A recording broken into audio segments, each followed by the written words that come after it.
நட்சத்திரம் சூரியன் உறங்கச் சென்றதும் நீ வானத்தில் ஒளிரச் சென்கிறாய்.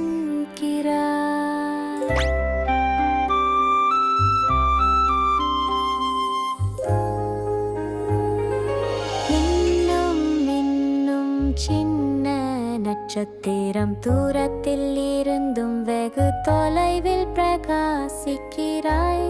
இருட்டிலும் நீ ஒளியாய் தோன்றுகிறாய். எங்கள் இரவுக்கு இன்பம் தருகிறாய். இன்னும் இன்னும் ஒளி வீசும் நட்சத்திரம் தூரம் இருந்தாலும் நாங்கள் நேசிப்பது நீதான். திரைச்சீலை மடிப்பு வழியாக பார்க்கும்போது உன் ஒளி தூய தங்கம் போல பிரகாசிக்கிறது.